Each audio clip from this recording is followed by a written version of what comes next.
Some creatures live for a rigid plan, and other creatures work their lives for the tax man. Me, I get the pleasure of choking on dust, storming round a plot of dirt the color of rust. They put me in a pen, run me all around, grabbing at my horns to throw me on the ground.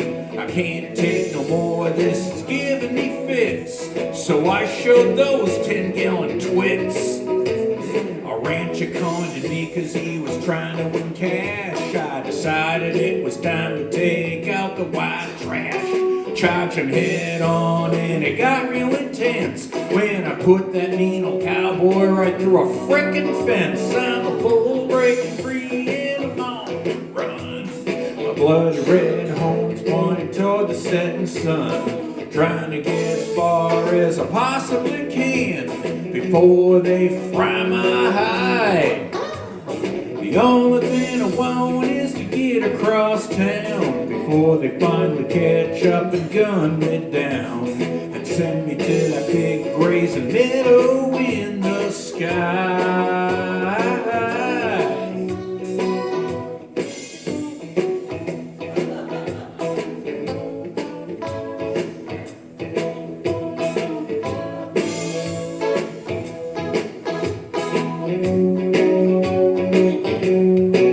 I know I haven't got a chance, but what the hey? There's one jerk that yelled his final yippee-ki-yay, but the ones I should have gored are those sons of tramps, egging them on by shouting, "Prove you're a chimp!" And the creeps dragging my brothers to the slaughterhouse. Life they live ain't even fit for a mouse. I couldn't take no more, so I slammed that twit and left him broken in a big pile of sugar cookies. I didn't want my daddy, may he rest in peace. It saddens my heart to know he's somebody's feast. And just before the rancher struck him down at defeat, he turned around, gave the hook and shouted, "Eat my meat, I'm a bull breaking free, and I'm on the run." My bloody red horns pointing toward the setting sun, just trying to get as far as I possibly can before they fry my hide. The only thing I want is to get across town before they finally catch up and gun me down and send me to that big grazing meadow in the sky. I'm a bull breaking free and I'm on the run, getting everybody off my back in more ways than one. Just trying to get as far as I possibly can before they fry my hide.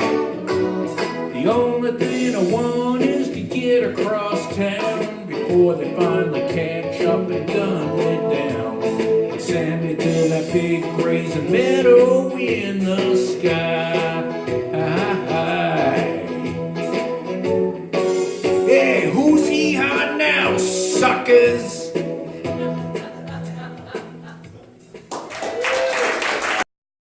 Let him fly. We live in fear of a neurological outlaw, a rebel who spells our doom. He speaks in a slow, dragged-out monotone and acts like a failed cartoon. We've known him ever since we were kids in elementary school. We wouldn't let him play our cherry counting games after all. He just wasn't cool. He built a giant nest of pine needles at recess on his 8th birthday. He sat in his nest and said, "I've got to go now, I have to fly away." We couldn't believe it. He actually thought he could change himself into a bird. It's like he came from Oz. Then again, what else could we expect from that nerd? We shouted, "You can't fly away like that. Get back here and march as you must." We took away his imaginary wings and made him, and tried to make him one of us. We of the neurotypical order just want to strangle and fry him. Whatever he suffered from bullies is nothing compared to the damage done by him. You would think that someone who is cursed with ADHD and Asperger's would be content with playing video games, sweeping floors, and flipping burgers. But instead he decided to fight the mindset.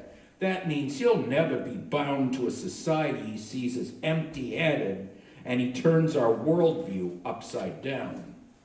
He thinks our guiding shepherds plague the genuine human soul. He believes they just want to turn us all into robots for global control.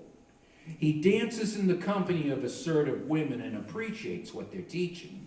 When he volunteers for a homeless kitchen, he'll practice instead of just preaching. But he doesn't even mind our jabs and scorn. He believes that we're just trying to hide the fact that we hate and fear our own selves. In other words, the weirdo inside. When he gets in our face, he tries to convince us the world we live in is a lie.